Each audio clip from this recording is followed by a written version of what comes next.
मैं रोहित शुक्ला एक बार फिर से आप सभी का स्वागत करता हूं गायत्री एजुकेशन क्लासेस में। ठीक, आज हम निश्चय बैच में आगे बढ़ने वाले हैं हमारे चैप्टर नंबर 7 कोऑर्डिनेट ज्योमेट्री के साथ। यूनिट 3 में एक ही चैप्टर है जिसका नाम है, यूनिट 3 का भी नाम कोऑर्डिनेट ज्योमेट्री है, उसमें जो आ रहा है चैप्टर उसका भी नाम है कोऑर्डिनेट ज्योमेट्री, सिर्फ एक ही चैप्टर है। चलिए इसमें हम कुछ बेसिक फंडामेंटल्स की बात कर लेते हैं। ठीक, बेसिक्स, जैसे कि सबसे पहली चीज तो आपको ये पता होगा कि हमारे पास एक हॉरिजॉन्टल एक्सिस होती है, ठीक, जिसको हम लोग एक्स एक्सिस बुलाते हैं। ठीक है ना, इसको एक्स कर दें, हाँ, एक्स एक्सिस। ठीक, और एक्स एक्सिस के जो पॉइंट्स होते हैं उन्हें कहा जाता है एब्सिसा। ठीक, ये क्या कहलाते हैं? Points on x axis. ठीक, उसी तरीके से हमारे पास दूसरी एक्सिस होती है जिसका नाम है हमारे पास वर्टिकल एक्सिस। ठीक, इसको हम वाई एक्सिस के नाम से भी बुलाते हैं, और वाई एक्सिस के जो पॉइंट्स होते हैं उन्हें हम बुलाते हैं ऑर्डिनेट। ठीक, यानी कि पॉइंट्स ऑन वाई एक्सिस। ठीक, और ये दोनों जब मिल जाते हैं तो together they form coordinate axis. कौन से एक्सिस बनाते हैं ये लोग? Coordinate axis. उसको हम लोग रिप्रेजेंट कैसे करते हैं? रिप्रेजेंटेड बाय, इस तरीके से हम दोनों एक्सिस को, ये हमारी दोनों एक्सिस आ गई है ना, ये हमारी एक्स एक्सिस, ठीक, और ये हमारी Y axis.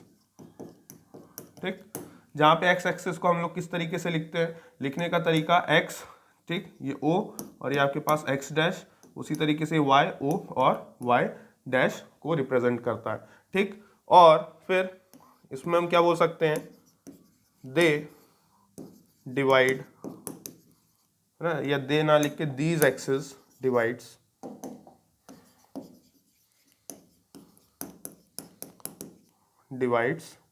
The plane in 4 parts. कितने पार्ट्स में डिवाइड कर देती है? 4 पार्ट्स में डिवाइड कर देती है। ठीक, और उन्हें हम लोग क्या बुलाते हैं? Called quadrants. उन्हें हम लोग क्वाड्रेंट्स के नाम से बुलाते हैं। ठीक, तो 4 क्वाड्रेंट्स आपको दिख गए होंगे। ये रहा आपका फर्स्ट क्वाड्रेंट, ठीक, ये रहा आपका सेकंड क्वाड्रेंट, ये है आपका थर्ड क्वाड्रेंट, और ये है आपका फोर्थ क्वाड्रेंट। ठीक, तो हमारे पास कुल मिला के कितने क्वाड्रेंट्स होते हैं भाई साहब? हमारे पास कुल मिला के 4 क्वाड्रेंट होते हैं, फर्स्ट, सेकंड, थर्ड और फोर्थ। ठीक, ये हमारे पास 4 क्वाड्रेंट सिस्टम होता है। अच्छा, यहाँ पे जरा देखिए, यहाँ पे x पॉजिटिव होता है और y भी कैसा होता है? पॉजिटिव होता है। ठीक, ये यहाँ पे आपका x और y कोऑर्डिनेट्स को हमेशा, है ना, ये भी लिख दे रहे हैं भैया यहाँ पे कि ये जो कोऑर्डिनेट एक्सिस होते हैं, है ना, कोऑर्डिनेट एक्सिस में क्या कहलाते हैं भाई साहब? कोऑर्डिनेट पॉइंट्स, है ना। इसमें पाए जाने जो पॉइंट्स होते हैं वो क्या होते हैं? Coordinates points. और इनको रिप्रेजेंट कैसे किया जाता है? रिप्रेजेंटेड बाय, इनको रिप्रेजेंट किया जाता है x और y के फॉर्म में। और ये कौन सा पेयर कहलाता है? Ordered pair. इसे कौन सा पेयर कहा जाता है? Ordered pair. यानी कि आप हमेशा पहले x कोऑर्डिनेट लिखेंगे और अगला y कोऑर्डिनेट लिखेंगे। ठीक, अब देखिए तो वही लिख रहा है, तो यहाँ पे हमेशा x और y पॉजिटिव रहेगा। यहाँ पे आपका x भैया नेगेटिव हो जाएगा, y पॉजिटिव रहेगा। यहाँ पे आपके पास x और y दोनों नेगेटिव हो जाते हैं, और यहाँ पे आपके पास x पॉजिटिव और y नेगेटिव हो जाता है। ठीक, तो इसी तरीके से यहाँ पे आप प्लस प्लस, और यहाँ पे माइनस प्लस, यहाँ पे आप माइनस माइनस, और यहाँ पे आप क्या लिख सकते हैं भाई साहब? यहाँ पे आप लिख सकते हैं प्लस और माइनस। ठीक, तो इस तरीके से क्वाड्रेंट्स में जो कोऑर्डिनेट्स पाए जाते हैं, जो पॉइंट्स पाए जाते हैं, उन पॉइंट्स को इस तरीके से रिप्रेजेंट किया जा सकता है। ठीक, एग्जाम्पल पे तौर पे यदि कभी किसी ने भी बोला कि भैया 2, -3 कौन से क्वाड्रेंट में पाया जाएगा, तो आप देखिए कि आपका पहला क्वाड्रेंट, पहला पॉजिटिव है और दूसरा वाला नेगेटिव है, यानी कि ये कहाँ पे लाई करेगा? ये करेगा लाइज ऑन फोर्थ क्वाड्रेंट। ये कौन से क्वाड्रेंट में पाया जाएगा? ये फोर्थ क्वाड्रेंट में पाया जाएगा, है ना। मैं बेसिक फंडामेंटल बताया जा रहा हूँ, इसमें कोई समस्या नहीं होनी चाहिए। अच्छा, अब बेसिकली कोऑर्डिनेट पॉइंट्स जो होते हैं, है ना, कोऑर्डिनेट पॉइंट्स जो है हमारे पास, ये क्या रिप्रेजेंट कर रहे हैं भाई साहब? ये रिप्रेजेंट कर रहे हैं आपको लोकेशन, है ना, लोकेशन ऑफ पॉइंट्स, है ना, लोकेशन ऑफ पॉइंट्स, वो भी कहाँ पे? इन अ प्लेन। लोकेशन बता रहे हैं। लोकेशन वर्ड की जगह आप चाहे तो पोजीशन वर्ड भी इस्तेमाल कर सकते हैं। They are telling us the position of points in a plane, है ना, whichever the plane we have given, है ना। हमारे पास जो भी प्लेन दिया होगा उस प्लेन में किसी पर्टिकुलर पॉइंट पे यदि मुझे निकालना है कि पॉइंट कहाँ पे है, कहाँ पे स्थित है, तो ये हमें मदद करते हैं कि भैया वो पॉइंट कहाँ पे होगा। तो ये हमारा पूरा कोऑर्डिनेट का बेसिक सिंपल सा चलता है। अब देखिए, इसी कोऑर्डिनेट्स में हमने फिर सबसे पहली चीज क्या फाइंड आउट करना सीखा हमने, है ना, finding distance between two points in a plane.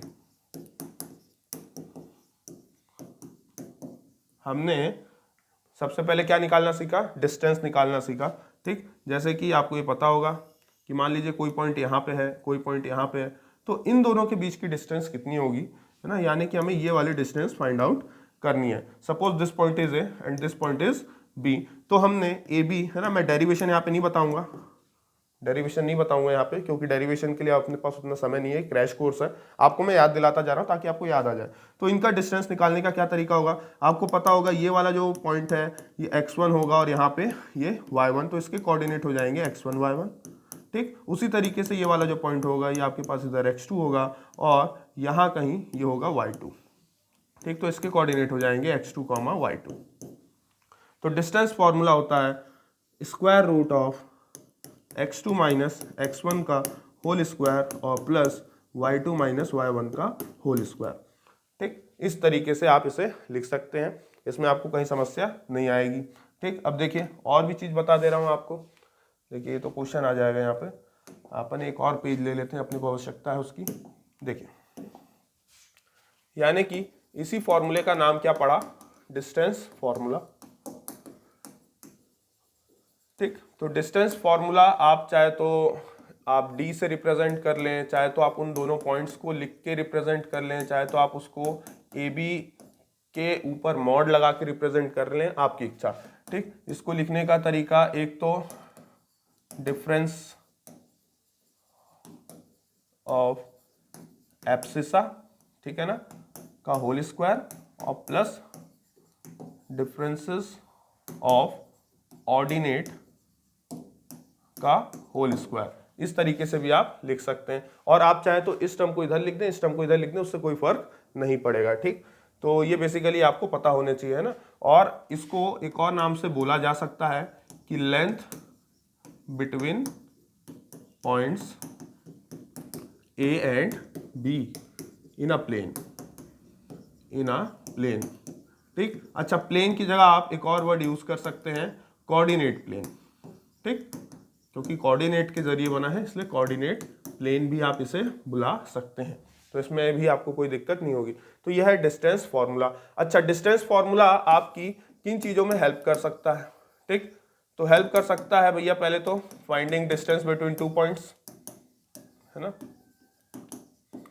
Finding distance between any two points in a plane, ठीक। पॉइंट्स ऐसा लिख रहा हूं मैं, पॉइंट्स इन अ प्लेन।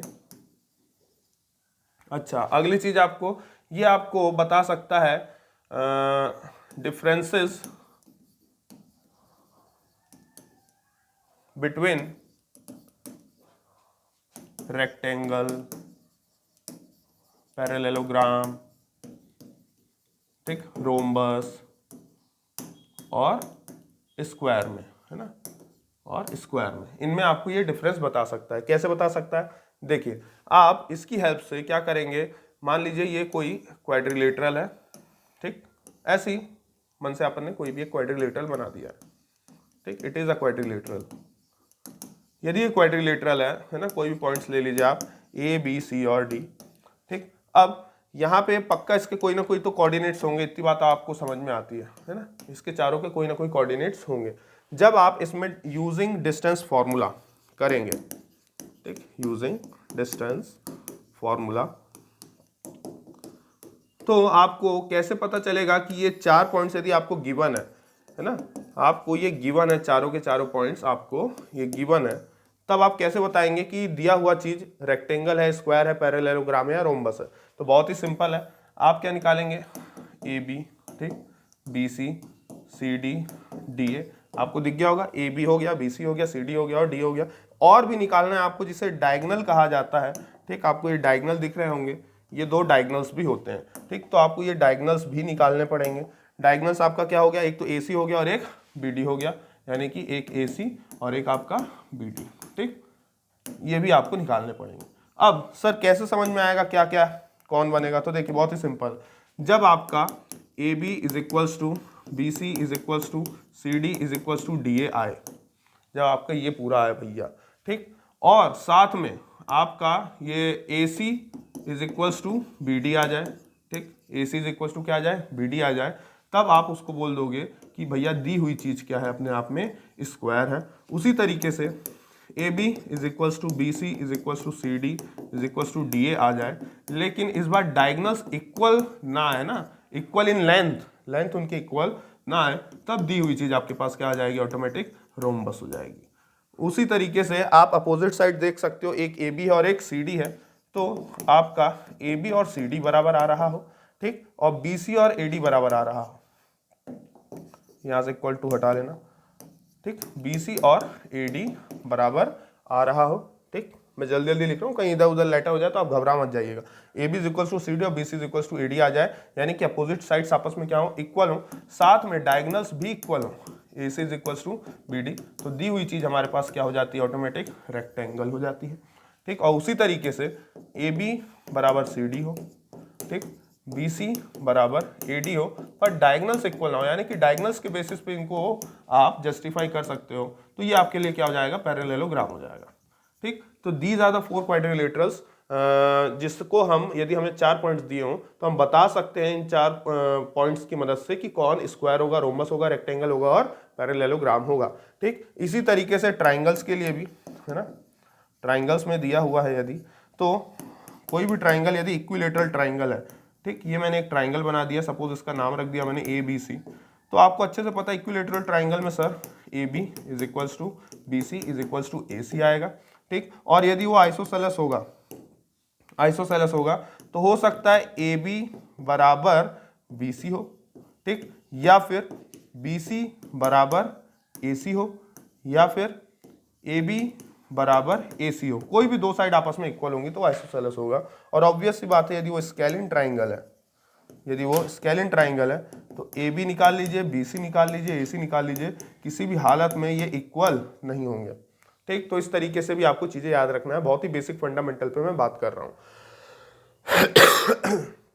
है ना, यहाँ पे आपको कहीं कोई समस्या आई नहीं होगी। अच्छा, और वहीं पे यदि राइट एंगल आइसोसेलेस ट्राइंगल हो, है ना, राइट एंगल्ड आइसोसेलेस ट्राइंगल, तो राइट एंगल आइसोसेलेस ट्राइंगल की खासियत क्या होती है भैया, वो इस तरीके का दिखेगा, ऑब्वियस सी बात है, उसकी 2 साइड्स आपस में इक्वल होंगी, और उसमें अप्लाई क्या हो रहा होगा, उसमें साथ में आपको अप्लाई करके दिखाना पड़ेगा, अप्लाइंग पाइथागोरस थ्योरम, है ना, इस बात का आपको ध्यान रखना। सपोज अपन इसका नाम रख दे रहे हैं अभी A B C, right angle at B है, तो हम यहाँ पे क्या बोल सकते हैं भाई साहब कि पहली चीज तो आप जब इसमें निकालोगे तो ए बी बराबर क्या आएगा, बी सी आएगा, तो ए बी और बी सी के कारण इसका पहला नाम तो क्या पड़ जाएगा, आइसोसेलेस पड़ जाएगा, है ना, इतनी बात आपको समझ में आ रही है। साथ में जब आप देखेंगे कि ए सी का स्क्वायर ए बी का स्क्वायर और प्लस बी सी के स्क्वायर के बराबर है, तो ये साथ में क्या नाम हो जाएगा इसका, राइट एंगल ट्राइंगल भी हो जाएगा, ठीक, राइट एंगल ट्राइंगल। तो दोनों को जब मिक्स करते हैं तो हमारे पास क्या बन के तैयार होता है, राइट एंगल्ड आइसोसेलेस ट्राइंगल, ठीक। तो इसके भी कभी कभी क्वेश्चन दे देते हैं, तो आपको ये भी बात याद रखनी है, मेरे ख्याल से इसमें आपको कहीं समस्या आई नहीं होगी, ठीक।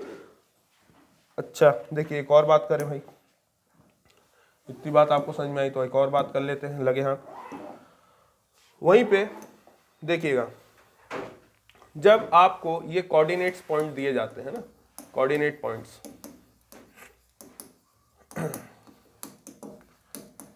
तो कोऑर्डिनेट पॉइंट्स की कुछ बातें आपको याद पता होनी चाहिए, है ना। देखिए ये आपने कोऑर्डिनेट एक्सिस बनाया जिससे आपका कोऑर्डिनेट प्लेन फॉर्म हुआ, ठीक। जैसे ही कोऑर्डिनेट प्लेन फॉर्म होता है तो जरा सुनिएगा, ये आपके पास कोऑर्डिनेट है किसी पर्टिकुलर पॉइंट के x, y, ठीक। सपोज ये पॉइंट है आपका a, तो यहाँ पे x क्या रिप्रेजेंट करता है, तो x रिप्रेजेंट्स, है ना, डिस्टेंस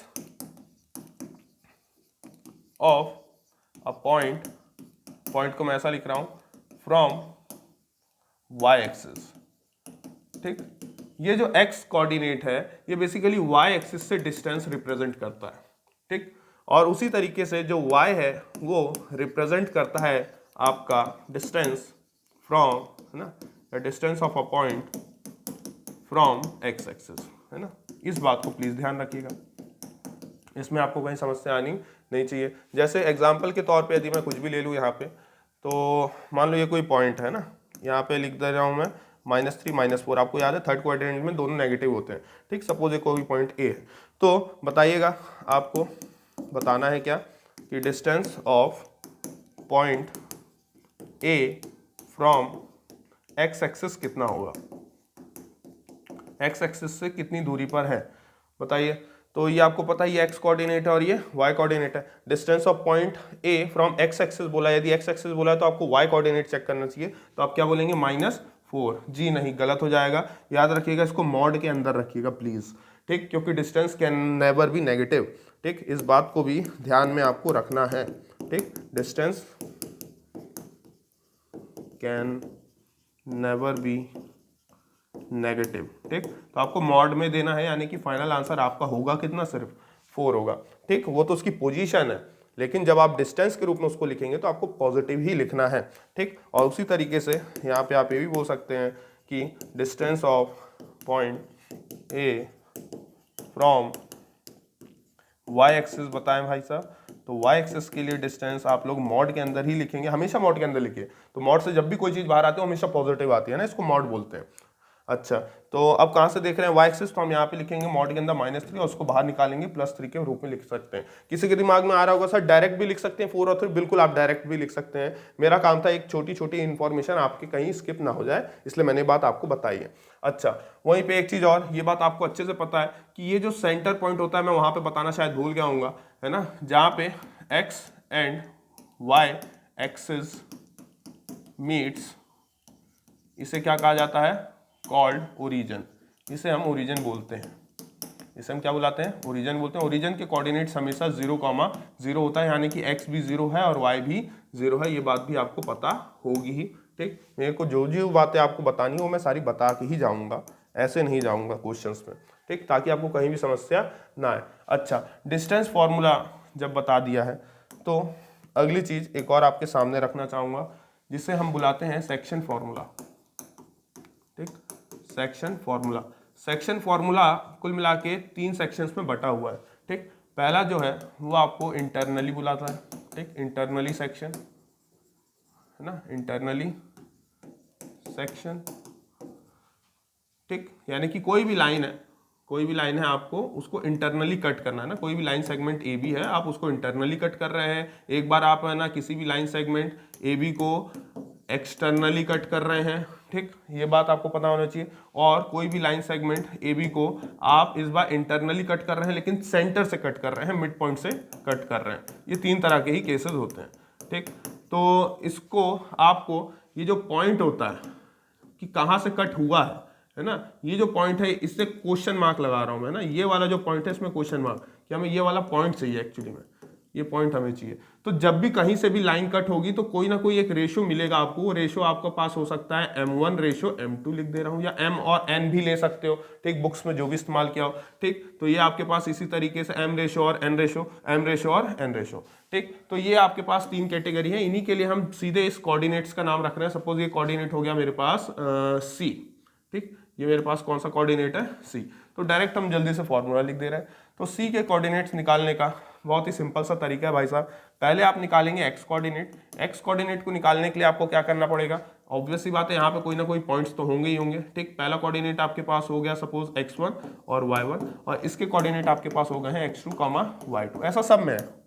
ठीक, x1 और y1, और ये आपके पास x2, y2, तो मैं सब में लिख दे रहा हूँ x1, y1 और x2, y2। तो इंटरनली जब आप C के पॉइंट्स निकालेंगे, है ना, ये इंटरनली केस है, केस नंबर 1 है। ठीक, ये आपका सेकंड केस है एक्सटर्नली, और ये आपका थर्ड केस है मिड पॉइंट फॉर्मूला। तो यहाँ पे x के कोऑर्डिनेट निकालने का क्या तरीका होता है कि भाई साहब ये आप ऐसे निकालेंगे, क्या, m2 x1, ठीक, इस तरीके से दिख रहा होगा, है ना, अरे ऐसे नहीं, ढंग से लिख दें,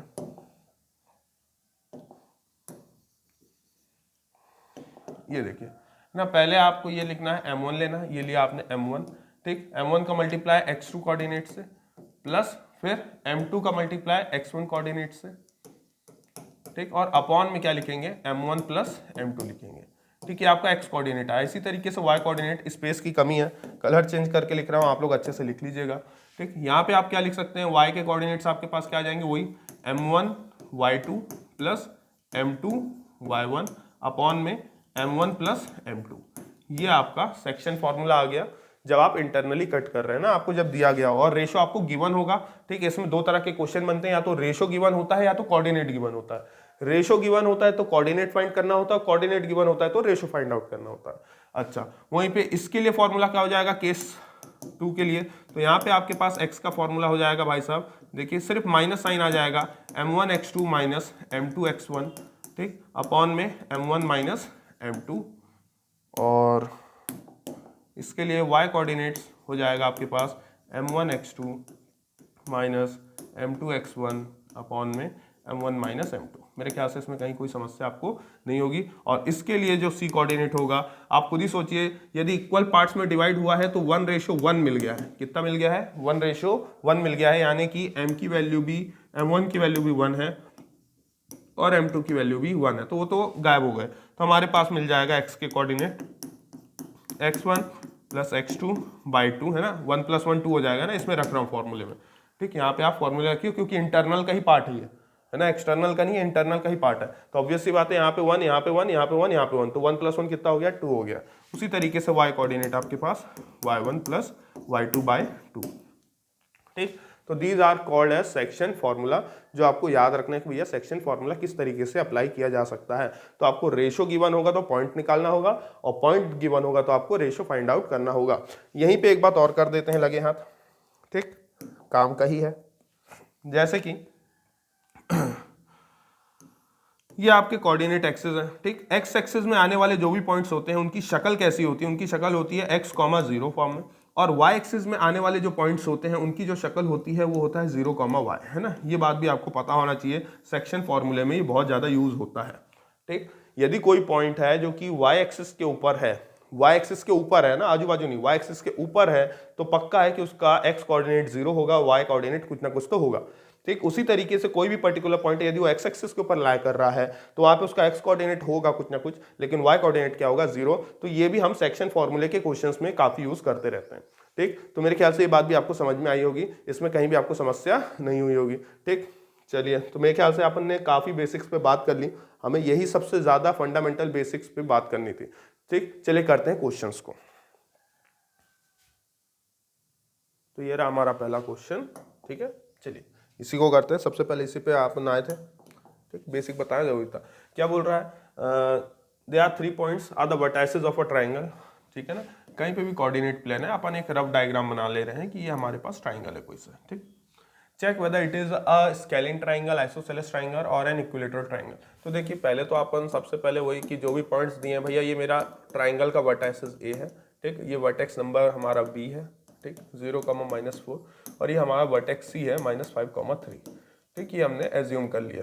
ठीक, तो यहाँ पे अपन लिख दे रहे हैं भैया, ए हो गया, बी हो गया और सी हो गया। ए के कोऑर्डिनेट्स हमें गिवन है 1, -1, बी के कोऑर्डिनेट्स हमारे पास है 0, -4, ठीक, और सी के कोऑर्डिनेट्स है -5, 3। तो ये लिख दिया -5, 3। आगे वो क्या बोल रहा है कि हमें बताना है इन 3 कोऑर्डिनेट्स की मदद से कि वो कौन सा टाइप का ट्राइंगल है। ठीक, तो हमें डिस्टेंस फार्मूला यूज करना होगा। Also find the length of its median. ठीक, मीडियन क्या होता है भाई साहब, मीडियन ज्वाइनिंग द वर्टेक्स 1, -1। तो देखिए इसको जोड़ने वाला मीडियन, ये रहा मीडियन। मीडियन क्या करता है, दो इक्वल पार्ट्स में अपनी अपोजिट साइड्स को डिवाइड कर देता है। ठीक, suppose this point is D, suppose this point is D, मान लिया ये आपका पॉइंट कौन सा है, डी पॉइंट है। तो ये जो डी पॉइंट है ये आपको बीडी और डीसी को क्या कर चुका है, इक्वल कर चुका है। बीडी इज इक्वल टू क्या है, डीसी है। ठीक है ना। अच्छा, the mid point of opposite sides, ठीक है। तो हमें इसकी लेंथ निकालनी है, यानी कि हमें इसकी लेंथ निकालनी है किसकी, कि भैया एडी कितना है ना। तो ये हमारे पास दो तरह के क्वेश्चन है। तो पहले तो इसका पार्ट 1 कर लेते हैं। ठीक, तो बाय यूजिंग डिस्टेंस फॉर्मूला, ठीक, बाय यूजिंग डिस्टेंस फॉर्मूला पहले तो अपन निकालेंगे भैया ए बी कितना है। ठीक, ए बी निकालने का वही फॉर्मूला। ठीक, मॉड के अंदर आप ऐसे भी लिख सकते हैं, इसको इस तरीके से भी लिख सकते हैं, है ना। मैंने आपको पीछे ही बताया ए बी के ऊपर मॉड लगा सकते हैं। अच्छा, तो आपको ये पता है आपका x1 y1 x2 और y2, हालांकि स्क्वायर हो जाएगा तो आप जिसको चाहे वो यूज कर सकते हैं। ठीक, तो मैं लिख रहा हूँ 1 - 0 का होल स्क्वायर। ठीक, और प्लस में मैं लिख के चल रहा हूँ भैया -1 और +4, है ना, -1 और +4 का होल स्क्वायर। आप जो चाहे वो यूज कर सकते हैं। ठीक, मैंने अभी क्या किया भाई साहब, x1 - x2 का होल स्क्वायर और y1 माइनस प्लस हो गया है ना, माइनस प्लस हो गया है, y1 - y2 का होल स्क्वायर, है ना। आप अंदर अंदर उन्हें चेंज भी कर सकते हैं क्योंकि आखिरी में उनका स्क्वायर तो होना ही है। ठीक, तो जो भी होगा वो पॉजिटिव ही होगा। ठीक, तो ये ए बी बराबर आपके पास कितना आ जाएगा साहब, ये आ जाएगा आपके पास 1 का स्क्वायर 1 और ये कितना हो जाएगा,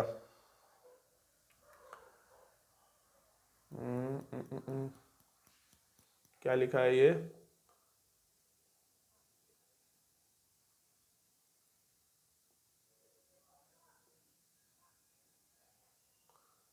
ठीक है। तो ये हो जाएगा अपने पास 3 का होल स्क्वायर यानी कि 9 लिख दें। तो ये तो हमारे पास आ रहा है √10, इसका तो अपन कुछ बिगाड़ नहीं सकते, है ना, इसका तो अपन कुछ भी बिगाड़ नहीं पाए भैया। ठीक है, आगे बात करते हैं भाई। ए बी निकल गया, ऐसे ही बी सी निकाल लेते हैं। बी सी देखो क्या होगा, बी सी हमारे पास होगा, है ना, 0 + 5 का होल स्क्वायर यानी कि सिर्फ 5 का होल स्क्वायर प्लस -4 और -3 का होल स्क्वायर यानी कि -7 का होल स्क्वायर। तो -7 का होल स्क्वायर हो जाएगा हमारे पास कितना, 49, है ना। -7 का होल स्क्वायर हमारे पास कितना हो जाएगा, 49, और इसको मैं 25 लिख रहा हूँ, यदि आपको कोई समस्या ना हो तो। ठीक है ना, इस तरीके से लिखेंगे अपन इसको। इसको ना बच्चों, इसमें से माइनस साइन हटा लेना, है ना, ये थोड़ा सा गलत प्रिंट हो गया अपने से, तो घबराने की कोई ज़रूरत नहीं है। चलिए उसको लेके कर लेते हैं। ठीक, देखिए हमारे पास जो भी कोऑर्डिनेट था, ठीक, वो कितना है, 0,4 है ना, और ये -5,3। ए बी निकालते हैं। तो ए बी हमारे पास कितना है भाई साहब, 1 - 0 का होल स्क्वायर प्लस, है ना, -1 - 4 का होल स्क्वायर, ये इस तरीके का। तो ये कितना हो जाएगा, 1 का स्क्वायर 1 और ये हो जाएगा -5 का स्क्वायर हो जाएगा 25, है ना, ये 1 का स्क्वायर 1 लिख दिए, तो ये हो गया कितना, √26। अच्छा, ए बी के बाद अपन निकालने वाले हैं बी सी, तो बी सी निकाल लेते हैं। कितना भैया, 0 + 5 का होल स्क्वायर, है ना, यानी कि 5 का होल स्क्वायर लिख दे रहा हूँ, प्लस कितना भाई, 4 - 3 यानी कि 1 का होल स्क्वायर। तो आप जानते हैं 25 और 1 26, यानी कि ये भी कितना आ रहा है, √26। उसके बाद निकाल लेते हैं अपन ए सी। ठीक, ए सी निकाल ले रहे हैं भाई। ए सी में क्या हो जाएगा, 1 + 5 का होल स्क्वायर यानी कि 6 का होल स्क्वायर। ठीक, और -1 - 3 का होल स्क्वायर, तो -4 का होल स्क्वायर यानी कि +4 का स्क्वायर लिख दे रहा हूँ मैं सीधे। ठीक, तो 6 6 जा ये आ जाएगा 36 और 4 4 जा कितना हो जाएगा 16, तो 6 6 12 और ये 52 मतलब कितना होता है भैया, 13 4 जा 52 होता है, तो ये हो जाएगा 2√13। कितना आ जाएगा, 2√13। तो देखा जाए यहाँ पे कायदे से यदि, तो हमारे पास ए बी बराबर क्या आया है, बी सी के, which is not equals to A C, यानी कि ये हमें बता रहा है चिक चिक के कि दो साइड इक्वल आई है, यानी कि कौन सा ट्राइंगल है, आइसोसेलेस ट्राइंगल है। ठीक, अच्छा अभी तो अब हमें ये भी निकालना है भाई, ये वाला पॉइंट, है ना, तभी तो ए डी निकलेगा, यानी कि अब ये डी, तो डी कौन सा पॉइंट है, D is a mid point, D is a mid point. तो यदि डी मिड पॉइंट है तो बाय मिड पॉइंट फॉर्मूला है ना। कौन सा formula? By mid point formula, अपन ने पीछे अब भी देखा था जस्ट, ठीक। तो मिड पॉइंट फॉर्मूला हम डी किस तरीके से निकालेंगे भैया? डी निकालेंगे इसका पहले एक्स कोऑर्डिनेट निकालने का क्या तरीका होगा कि भैया ये आपके पास x1 हो गया, ये आपके पास y1 हो गया, ये आपके पास x2 हो गया और ये आपके पास y2 हो गया, इन दोनों को ऐड कर दीजिए। तो 0 + 5 है ना, तो 0 + -5, तो माइनस का 5/2 पहला कोऑर्डिनेट। अगला कोऑर्डिनेट आपके पास क्या होगा? -4 और प्लस का कितना? 3, तो -4 + 3 हो जाएगा आपके पास -1 अपॉन में कितना? 2। ये आपका x कोऑर्डिनेट भी आ गया और आपके पास y कोऑर्डिनेट भी आ गया, है ना, x कोऑर्डिनेट और y कोऑर्डिनेट, और दोनों ही क्या आए हैं? नेगेटिव आए हैं। तो इसमें आपको कहीं पे भी कोई समस्या होनी नहीं चाहिए भाई, ठीक। अब इसके पॉइंट मिल गए तो आप इन दोनों के बीच की लेंथ निकाल देते हैं। Now length of median AD, ठीक, मीडियन AD की लेंथ निकाल देते हैं, ठीक। अगेन बाय डिस्टेंस फॉर्मूला, ठीक। तो क्या हो जाएगा भाई साहब? ये ले लिया अपन ने खटाक से, ठीक। और ये अपन क्या निकाल रहे हैं? AD बराबर निकालेंगे तो कैसा हो जाएगा भैया? अपन लिखेंगे इसको, है ना, 1 + 5/2 का होल स्क्वायर ना। आप समझ गए होंगे x1 - x2 किया मैंने, तो माइनस माइनस प्लस हो गया, ठीक। और प्लस -1 + 1/2 का होल स्क्वायर, ये हमारा AD आ जाएगा यहाँ से, ठीक है। एलसीएम लेंगे तो कितना हो जाएगा? 2 + 5, तो कितना हो जाएगा? 7/2 का होल स्क्वायर। 7/2 का होल स्क्वायर मतलब होता है 49/4। इतनी बात सबको समझ में आ गई होगी। अच्छा, ये -2 + 1, तो -2 और +1 हो जाएगा आपके पास -1/2। -1/2 का होल स्क्वायर का मतलब होता है 1/4, यही होगा ना। कहीं कुछ गड़बड़ तो नहीं कर दिया अपन? देखते जाना रे भाई लोग। थोड़ी बहुत यदि एरर हो जाए तो घबराने की आवश्यकता नहीं है, इस बात का ध्यान रहे, ठीक। यहाँ पर देख ले रहे हैं 0 + -5/2 और -4 + 3/2, तो ये हमारे पास -5/2 ही आ रहा था और ये हमारे पास -1/2 आ रहा था, ठीक। तो आपन ने फिर क्या किया? ठीक है, आगे करते हैं। तो ये आ रहा है हमारे पास 50/4, तो ये तो बाहर आ जाएगा, है ना, 1/2 बाहर आ जाएगा, रूट के अंदर 50, और 50 को हम क्या लिख सकते हैं? 25 2 है ना।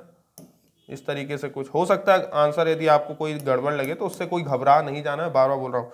25 है ना, 25 दूनी 50 होता है ना, 25 दूनी 50, तो 5 बाहर आ जाएगा, है ना, 5 बाहर आ जाएगा। रूट के अंदर कौन रह जाएगा बेचारा? 2 रह जाएगा। तो ये हमारे पास आ रहा है 5/2√2, ठीक। देख लेते हैं अपन कहीं कोई एरर तो नहीं किया अपन ने। अपने से एरर यहाँ पे हुआ ना, जो अपन ने वही फिर से गलती, माइनस साइन नहीं था, अपन ने माइनस साइन अप्लाई कर दिया ना, यही बस एक दिक्कत हुई है। यहाँ पे अपन ने माइनस साइन सुधारा नहीं था डायग्राम में, तो ये ले सुधार दे रहे हैं भाई। देखिए क्या हो जाएगा? AD बराबर, अब निकाल लेते हैं भाई, कितना, फिर ये भी चेंज होगा मेरे ख्याल से, है ना, 0 + -5/2, और ये कितना हो जाएगा? ये हो जाएगा 4 + 3/2 हो जाएगा, तो बेसिकली ये -5/2 हो जाएगा और ये 7/2 हो जाएगा, है ना। तो ये आपका -5/2 और ये आपका 7/2 हो जाएगा, इसलिए अपना आंसर, है ना, लीजिए मैंने फिर भी सुधार दिया लगे हाथ, वरना आप लोग बहुत टेंशन में आ जाते हैं बहुत जल्दी बच्चे कि ये क्या हुआ।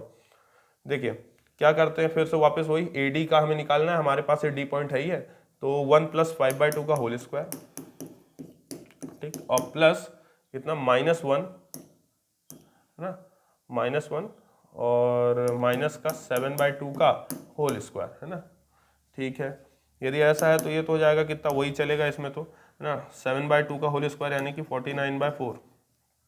अच्छा, और यहाँ पे क्या हो जाएगा? -2 और -2 -7 -9/4 यानी कि प्लस का 81/4 हो जाएगा। अच्छा, इसको सॉल्व करेंगे तो 2 तो बाहर आ ही जाएगा, 9 और 1 10, क्या से लाई 1, 8 4 12 और 1 13, तो 130 √ अपॉन में कितना? 2। ये आपकी किसकी लेंथ आ गई? AD की लेंथ आ गई। अब थोड़ा बहुत यदि इसमें से बाहर निकाल पाए तो निकाल लीजिएगा, हालांकि निकलेगा नहीं, कितना 13 10 और 2 5 नहीं निकलेगा, इतना ही आएगा आपका आंसर, है ना, यूनिट।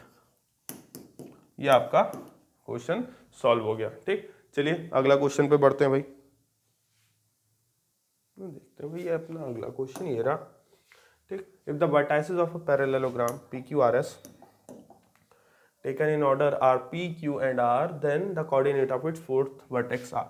देखिए तो एक पैरेललोग्राम रफ डायग्राम में हम ड्रॉ कर ले रहे हैं। ये रहा हमारा पैरेललोग्राम। ठीक, P, Q, R और S। ठीक, P के कोऑर्डिनेट्स हमें गिवन है 3,4, Q के कोऑर्डिनेट्स भी हमें गिवन है -2, 3 और R के कोऑर्डिनेट्स है -3, -2। ठीक, इसके कोऑर्डिनेट्स गिवन नहीं है तो let's suppose they are X और वाई। अच्छा, आपन ने पीछे इनकी प्रॉपर्टीज की बात करी थी, तो एक प्रॉपर्टी और आपको याद रखना है, क्या कि डायगोनल्स ऑफ रेक्टेंगल, ठीक, parallelogram, square and rhombus bisect each other. ठीक, ये क्या करते हैं, बाइसेक्ट करते हैं ईच अदर, दोनों डायगोनल्स एक दूसरे को बाइसेक्ट करते हैं। अच्छा, इसी के साथ एक और लगे हाथ बता ही देते हैं कि diagonals of square and rhombus bisect at 90 degree पे। कितने डिग्री पे ये लोग बाइसेक्ट करते हैं एक दूसरे को, 90 पे। तो इसी में आगे बढ़ जाते हैं अपन। ठीक, और बाइसेक्ट करने का मतलब आपको ये पता है ना, यानी कि मिड पॉइंट ऑफ ये PR इज इक्वल्स टू होगा मिड पॉइंट ऑफ QS के बराबर। ठीक, यानी कि ये जो पॉइंट होगा इसके मिड पॉइंट और इनके मिड पॉइंट दोनों एक दूसरे में कोइंसाइड करते हैं।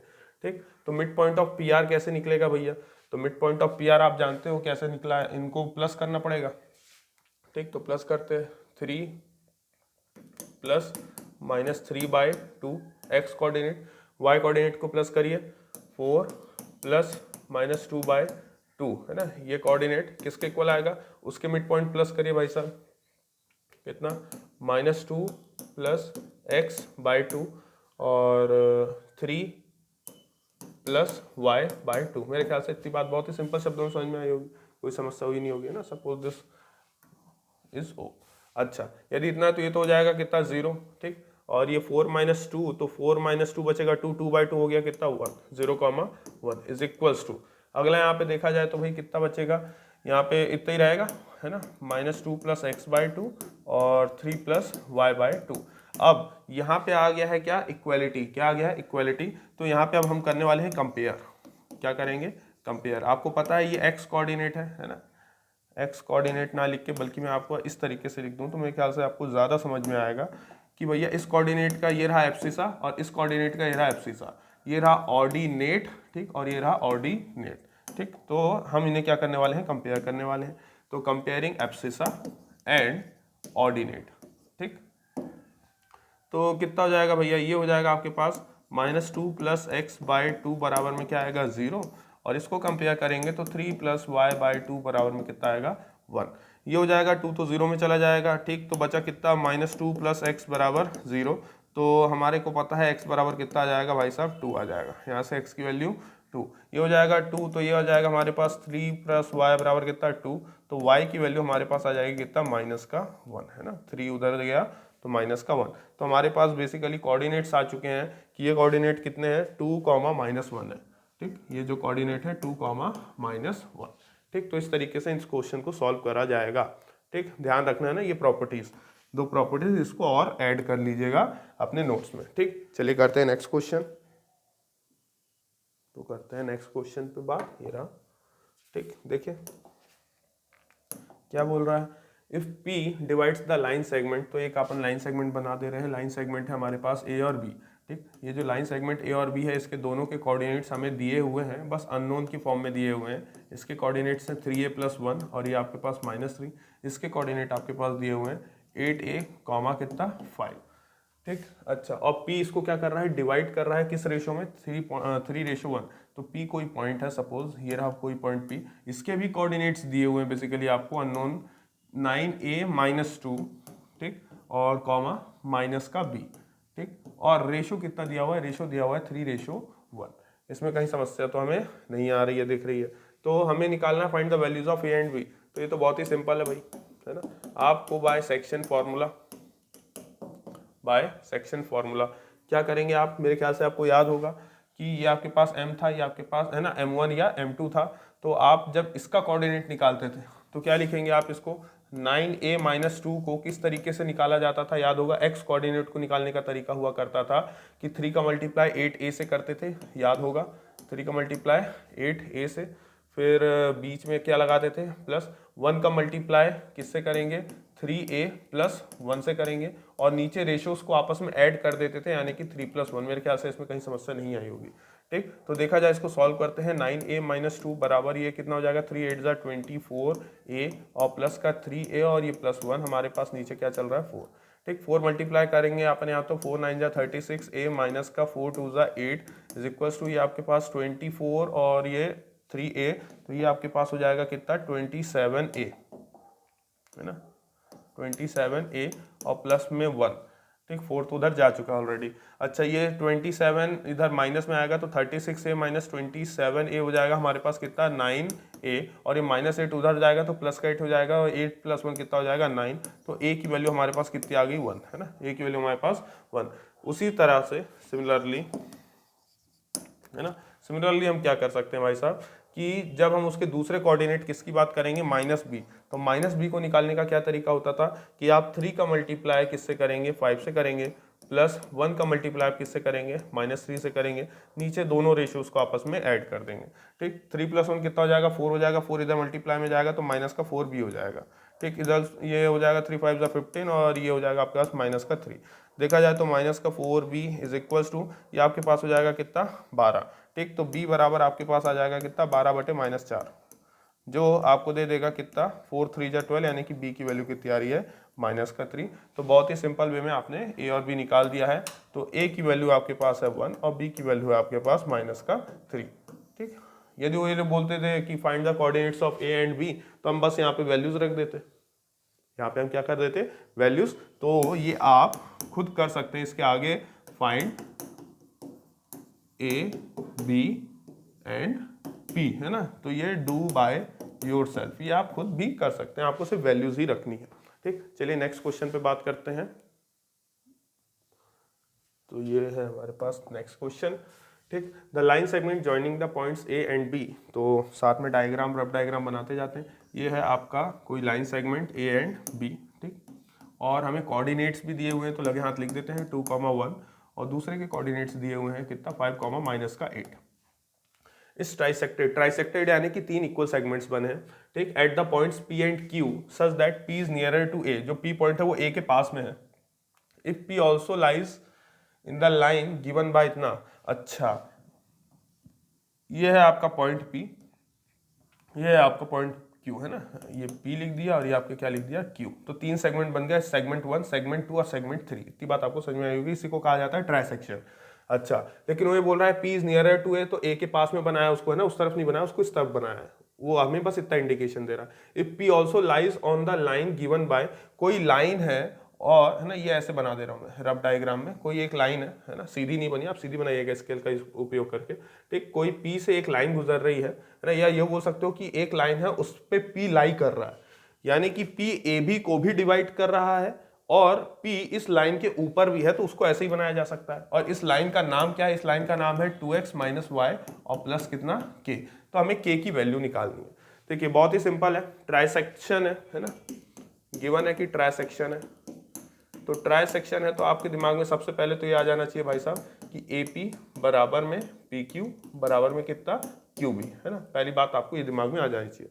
अच्छा, अगली चीज, यदि मैं कल को आपको बोलूँ कि भैया मुझे बता दीजिए PB क्या होगा, तो आप बोलेंगे PB बराबर हो जाएगा कितना PQ + QB। इतनी बात तो समझ में आती है। अच्छा, यदि इतनी बात भी समझ में आ रही है तो जो पी क्यू है और जो क्यू बी है ये तीनों किसके बराबर है, ए पी के बराबर है, ए पी के बराबर है, ऊपर लिखा हुआ है। तो मैं यहाँ पे क्या लिख सकता हूँ, A P plus A P भी लिख सकता हूँ, आपको इतनी बात समझ में आ रही है, ठीक। और ये इधर क्या चल रहा है, पी बी, तो पी बी बराबर बेसिकली कितना आ जाएगा, 2 टाइम्स ए पी, पी बराबर कितना आ जाएगा, 2 टाइम्स ए पी। इससे क्या सर आप हो जाएंगे, तो मैं यहाँ से अब आपसे रेशो पूछूं कि मुझे बता दीजिए A P ratio P B कितना होगा, A P ratio P B कितना होगा। तो ए पी की जगह तो आप ए पी ही लिखेंगे, लेकिन पी बी की जगह आप कितना लिख सकते हैं, 2 टाइम्स ए पी लिख सकते हैं, ठीक। आपको पता है ए पी से ए पी कैंसिल आउट होगा तो बचेगा 1:2, ठीक। यानी कि दिस इंप्लाइज कि पी डिवाइड्स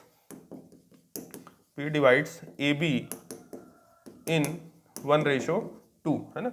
P कितने रेशो में डिवाइड कर रहा है, 1:2 में डिवाइड कर रहा है, यानी कि ये वाला रेशो आपके पास 1 है ना, और ये वाला रेशो आपके पास कितना है, 2 है, वो दिख भी रहा था बेसिकली, ठीक। हालांकि हमें रिप्रेजेंट मैथमेटिकली इस तरीके से करना होता है। अच्छा, अब क्या कर सकते हैं भाई साहब, तो देखिए P के कोऑर्डिनेट्स अपन एज्यूम कर ले रहे हैं, सपोज इसके कोऑर्डिनेट है x, y। यदि इसके कोऑर्डिनेट x, y है तो आपको पता है P पॉइंट्स आप कैसे निकाला करते थे, है ना, बहुत ही आसानी से निकालते थे। क्या, मैं यहाँ पे लिख दे रहा हूँ भैया कि P के कोऑर्डिनेट्स निकालने का ये तरीका होता था कि आपको यदि x कोऑर्डिनेट निकालना है, आपने लिखा x, ठीक। x को निकालने का आपके पास एक ही रास्ता होता था, 1 का मल्टीप्लाई आप 5 से कर देते तो 1 × 5 5, ठीक। उसके बाद प्लस 2 का मल्टीप्लाई आप किससे करेंगे, 2 से करेंगे तो 2 2 जा कितना हो जाएगा 4, 5 + 4 अपॉन में इन दोनों को जोड़ देते थे तो 1 + 2 कितना हो गया 3। उसी तरीके से y के कोऑर्डिनेट निकाला करते थे हम। y के कोऑर्डिनेट निकालने का क्या तरीका होगा भैया कि 1 का मल्टीप्लाई आप इस बार किससे करेंगे, -8 से, तो ये हो जाएगा आपके पास -8, ठीक। प्लस उसके बाद 2 का मल्टीप्लाई आप किससे करेंगे, 1 से करेंगे तो हो जाएगा आपके पास 2, और अपॉन में कितना आ जाएगा इन दोनों के रेशो का सम, तो 2 + 1 आपके पास आ गया 3, ठीक। अच्छा, यदि इतना है तो P बराबर बताइएगा कितना हो जाएगा, 5 4 9, 9/3 यानी कि 3 3 जा 9 ही हो गया 3, ठीक। ये हो जाएगा -8 + 2 यानी कि -6 जब 3 से कैंसिल आउट होगा तो माइनस का 2, 3 2 जा 6, है ना, यानी कि P के कोऑर्डिनेट्स कितने हैं, 3, -2। तो हमारे को मिल गया भैया 3, -2, तो इसको लिख दिया 3, -2। अब खुद ही सोचिएगा जो पॉइंट P है वो इस लाइन के ऊपर भी लाई कर रहा है, ठीक। अब यदि ऐसा है तो since P lies on line 2x - y + k बराबर 0, है ना, अपन ने बराबर में 0 नहीं लिखा हुआ है, 0, hence it will satisfy its equation। ये क्या करेगा, सेटिस्फाई करेगा। दुनिया का कोई भी पॉइंट जिस लाइन में लाई करता है वो अपनी लाइन की इक्वेशन को हमेशा सेटिस्फाई करता है, it will satisfy it's equation यदि उसके ऊपर लाई कर रहा है। यानी कि आप क्या करेंगे भैया, तो ये जो दिया हुआ है 2x - y + k बराबर कितना 0, तो आप ये आपको x मिला हुआ है, ये आपको y मिला हुआ है, तो ये 2 × 3 माइनस कितना -2 और प्लस कितना k बराबर 0, तो ये 2 3 जा 6 माइनस माइनस प्लस कितना हो जाएगा, ये 2 + k बराबर 0, तो 6 2 8 + k बराबर 0, तो आपके पास k की वैल्यू कितनी आ जाएगी, -8। तो हमें k निकालना, तो हमने k निकाल दिया। तो बेसिकली इस लाइन की इक्वेशन कितनी है, इस लाइन की इक्वेशन है 2x - y -8 = 0, है ना। ये आपका फाइनल आंसर। चलिए करते हैं नेक्स्ट क्वेश्चन पे बात, तो देखते हैं, ये रहा हमारा अगला क्वेश्चन, ठीक। P and Q are 2 points, find the coordinates of the point R on PQ। अच्छा, R PQ में है, such that PR बराबर 2QR। देखिए बहुत ही सिंपल सा क्वेश्चन है, ठीक। जरा इस तरीके से इमेजिन करिए, है ना, रफ डायग्राम अपन बना रहे हैं। P के कोऑर्डिनेट्स है -2, 5, ठीक, यानी कि यहाँ कहीं होगा -2, है ना, मान लिया ये यहाँ कहीं -2, है ना, ये -1। अच्छा, और Q के कोऑर्डिनेट्स है 3, 2, तो ये 1, ये 2 और ये ऐसा कुछ 3, है ना। अपन एक रफ डायग्राम है, ठीक, आप लोग ढंग से बना लीजिएगा चाहे तो, ठीक। और फिर -2, 5 यानी कि 5 पॉइंट्स ऊपर गया है भाई, है ना, तो 1 2 3 4 5 अपन जान रहे हैं, अपन अंदाजन ले रहे हैं, तो इधर उधर थोड़ा बहुत तो आपको अजीब सा फील हो सकता है ना। तो ये अपना कोई पॉइंट है -2, 5, ये पॉइंट है P, ठीक, -2, 5 ये लिख दिया अपन ने भाई। एंड Q है 3, 2, तो ये रहा 3 और 2 इधर कहीं होगा ऐसा कुछ, ठीक। तो ये हमारा पॉइंट है Q, ये लिख लिया भाई Q, 3, 2, ये आ गया, ठीक। और इन दोनों लाइन को आप जोड़ दे रहे हैं भाई साहब, तो जैसे इन दोनों लाइन को जोड़ेंगे तो अपने को ये कुछ ऐसी दिखेगी लगभग, है ना, एक रफ डायग्राम में। अच्छा, find the coordinates of point R on P Q. R कोई पॉइंट है पी क्यू में सच दैट, तो देखना बेसिकली हमें यहाँ पे गिवन है कितना, गिवन है पी आर बराबर 2QR। ठीक, तो मैं क्यू आर को नीचे ले आऊँ तो पी आर अपॉन में क्या आ जाएगा, क्यू आर बेसिकली कितना आ जाएगा 2 अपॉन में क्या लिख सकता हूँ 1 लिख सकता हूँ, है ना। यानी कि देखा जाए तो P R ratio Q R कितना है 2:1 है। तो यहाँ पे जो पॉइंट है जो हमें एंट्री करवाना है वो पॉइंट कौन है, आर। तो आर बेसिकली कितने रेशो में डिवाइड कर रहा है, 2:1 में। ठीक, तो सपोज यहाँ कहीं पॉइंट होगा आर। ठीक, तो ये रेशो 2 है और ये रेशो आपके पास 1 है। ठीक, और उन्होंने बोला भी है जो आर है वो किस में है, वो पी क्यू में है। तो देखिए आर किस में है, पी क्यू में है, जिसने कितने रेशो में डिवाइड कर दिया है 2:1 में। अब हमें इसके कोऑर्डिनेट्स निकालने, तो क्या समझते हैं अपने को, इसके कोऑर्डिनेट सपोज अपन ने मान लिए इसके कोऑर्डिनेट है x, y, है ना। इसके कोऑर्डिनेट x, y है, तो हमें पता है कि बाय सेक्शन फॉर्मूला हम क्या निकाल सकते हैं भाई साहब, कोऑर्डिनेट्स ऑफ r, है ना, ऐसे लिखेंगे कोऑर्डिनेट्स ऑफ r, आप ये लिख लीजिएगा। ठीक, बराबर में कैसे मिलेगा भैया, x कोऑर्डिनेट ढूंढना है, तो x कोऑर्डिनेट ढूंढना है तो आपको पता है 2 का मल्टीप्लाई किससे होगा भाई साहब, 2 का मल्टीप्लाई होगा आपके पास ये ना 3 से, ये कर दिया 3, प्लस 1 का मल्टीप्लाई -2 से, ये कर दिया, अपॉन में इन दोनों के रेशोज का सम यानी कि 2+1। ठीक, उसी के बाद y कोऑर्डिनेट कैसे मिलेगा भाई, y कोऑर्डिनेट मिलने का भी वही तरीका है, 2 का मल्टीप्लाई 2 से होगा। ठीक, ये कर दिया, प्लस 1 का मल्टीप्लाई 5 से होगा, अपॉन में कितना हो जाएगा भाई साहब 2+1। ठीक, अच्छा तो यहाँ से बताइए कितना हो जाएगा, ये हो जाएगा 2 3 जा 6 और माइनस का 2, है ना, 6 - 2 अपॉन में 3, और इसके कोऑर्डिनेट कितना हो जाएगा 2 2 जा 4 प्लस 5 अपॉन में कितना 3। देखा जाए तो इसके कोऑर्डिनेट्स में ये 6 में से 2 गए, हमारे पास कितने बचे 4/3। ठीक, और ये 5 4 9/3, जो कि हमारे को फाइनल आंसर क्या देगा 4/3, और ये हो जाएगा कितना 3, यानी कि इसके कोऑर्डिनेट्स कितना है 4/3, 3, है ना। तो बहुत ही सिंपल सा क्वेश्चन था, आपने इसको समझा, और लिखने के तरीके में थोड़ा अच्छे से लिखिएगा ना, लिखने का तरीका बहुत ज़रूरी है। ठीक, तो मेरे ख्याल से आपको इसमें कहीं भी दिक्कत आई नहीं होगी। चलिए करते हैं आगे बात।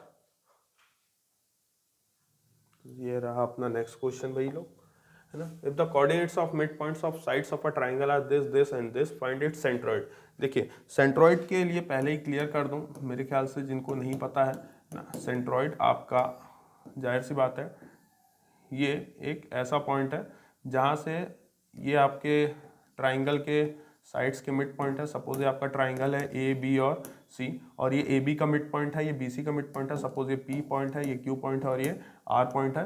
तो ठीक इन लोगों को जोड़ने वाला जो सेंटर होगा, है ना, इस सेंटर को ही क्या कहा जाता है, सेंट्रॉइड कहा जाता है। क्या कहा जाता है, सेंट्रॉइड। और सेंट्रॉइड निकालने का जो फॉर्मूला होता है ना, centroid of triangle A B C ना, इसका प्रूफ नहीं है आपके कोर्स में, सेंट्रॉइड ऑफ ट्राइंगल एबीसी, हालांकि इसको भी मिड पॉइंट फॉर्मूले से ही प्रूफ किया जाता है। ठीक, centroid of a triangle ABC का फॉर्मूला होता है x1 + x2 + x3/3 और y1 + y2 + y3/3। Mid point फॉर्मूले से ही प्रूफ होता है, क्लास 11th में इसका प्रूफ सिखाया जाता है। ठीक, तो ये centroid of a triangle A B C का फॉर्मूला होता है। ये इससे आपको उसके क्या मिल जाएंगे, कोऑर्डिनेट्स मिल जाएंगे इन a plane, coordinates in a plane मिल जाएंगे। ठीक, अच्छा अभी सर किस तरीके से अप्रोच किया जाए, देखिए डायग्राम तो हमने बना ही दिया है। ठीक, तो mid point of side of triangle R, तो सपोज इसके कोऑर्डिनेट्स आपको 1, 1 दिए हुए हैं, और इसके कोऑर्डिनेट्स आपको दिए हुए हैं 2, -3, और इसके कोऑर्डिनेट्स आपको दिए हुए हैं सपोज 3, 4, है ना, लाइन से। यदि इतनी बात आपको समझ में आ रही है तो थोड़ा सा अपन और अच्छे लेवल पे सोचे, तो ए के कोऑर्डिनेट्स नहीं है तो ले लिया अपन ने x1, y1। ठीक, इसके कोऑर्डिनेट अपन ने ले लिए x2, y2, और इसके कोऑर्डिनेट अपन ने ले लिए x3, y3। ठीक, घबराने की कोई ज़रूरत नहीं है। अब फिर सीधे यहाँ से सॉल्यूशन उसका लिखिए। क्या भैया, लिखने का ये तरीका होगा आपके पास कि आप तो पहले बोल दीजिए भैया कि let in triangle A B C, ठीक, ए के कोऑर्डिनेट्स हमारे पास है x1, y1। ठीक, बी के कोऑर्डिनेट्स है हमारे पास x2, y2, एंड सी के कोऑर्डिनेट्स हमारे पास है x3, y3, है ना। लिखने का तरीका भी आपके पास होना ही चाहिए। ठीक, नाउ क्या लिख सकते हो आप कि P is the mid point, है ना, P is the mid point of side AB। सही बात है, यदि P मिड पॉइंट है साइड ए बी का, तो आप क्या करेंगे भाई साहब, आप उसमें by using mid point formula, है ना, by using mid point formula आप क्या कर सकते हैं भाई साहब, आप ये लिखेंगे कि x1 plus x2 by two, ठीक, x1 plus x2 by two plus बोल रहा हूँ sorry, comma y1 plus y2 by two की उन्होंने आपको वैल्यू दे रखी है पहले से ही 1,1 के, इतनी बात आपको समझ में आती है, ठीक। मिड पॉइंट उन्होंने दे के रखा है और ये मिड पॉइंट का फॉर्मूला हमने लगाया, ठीक। तो बाय कंपैरिजन, है ना, बाय कंपैरिजन आप क्या कर सकते हो भाई साहब कि x1 plus x2 by two को आप 1 से इक्वल कर सकते हैं, उसी तरीके से y1 plus y2 by two को भी आप 1 से इक्वल कर सकते हैं। यहाँ से आपके पास x1 प्लस x2 बराबर 2 आएगा और यहाँ से y1 प्लस y2 बराबर भी आपके पास 2 आएगा, ठीक। इसी तरीके से अगेन, है ना, आप क्या बोल सकते हैं भाई साहब, Q इज द, है ना, Q is the mid point of side BC, तो by using mid point formula, ठीक, फिर से आपने क्या यूज कर दिया, मिड पॉइंट फॉर्मूला यूज कर दिया। जैसे ही मिड पॉइंट फॉर्मूला आपने यूज किया तो आप क्या बोल सकते हो भाई साहब, आप बोलोगे उसको इस तरीके से कि x2 plus x3 by two और y2 plus y3 by two जो है वो आपको दे रखा है गवर्नमेंट ने ऑलरेडी 2,-3, ठीक। तो यदि इतनी बात समझ में आई है तो इसमें आगे बात करेंगे, तो कंपेयर करेंगे बाय कंपैरिजन, ठीक, बाय कंपैरिजन हमें पता चल जाएगा क्या कि x2 प्लस x3, है ना, x2 plus x3 by two किसके इक्वल है भाई साहब, 2 के इक्वल है, और y2 plus y3 by two किसके इक्वल है, -3 के इक्वल है, ठीक। तो यहाँ से आपको मिल जाएगी इक्वेशन x2 प्लस x3 बराबर 4 और y2 प्लस y3 बराबर कितना, -6, ठीक। सिमिलरली आप ये बात अच्छे जानते हैं कि R is the mid point, R is the mid point of side AC, ठीक, ये AC का मिड पॉइंट है। तो by using mid point formula, ठीक, आप क्या यूज करेंगे, मिड पॉइंट फॉर्मूला यूज करेंगे, तो हमें क्या मिल जाएगा भाई साहब, हमें मिल जाएगा x1 plus x3 by two और y1 plus y3 by two किसके इक्वल दिया हुआ है, ये दिया हुआ है हमें 3,4 के इक्वल। तो बाय कंपैरिजन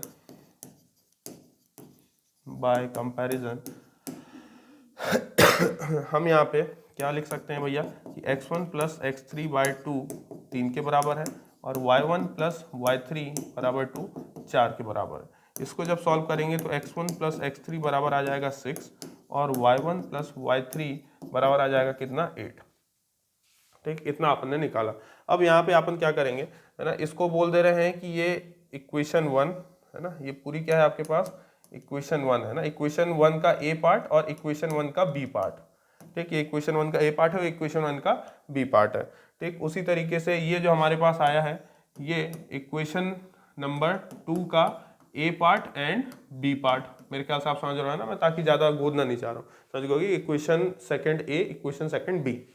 उसी तरीके से ये आपके पास है इक्वेशन नंबर 3 का एक ए पार्ट और एक बी पार्ट, मेरे ख्याल से सबको समझ में आ गया होगा, ठीक।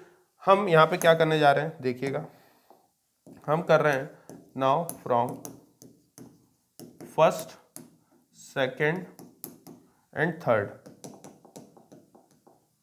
फर्स्ट, सेकंड एंड थर्ड का A, also first, second and third B types, है ना, ये बी वाली इक्वेशंस और ये आपकी ए वाली इक्वेशंस आपने एक साथ ली।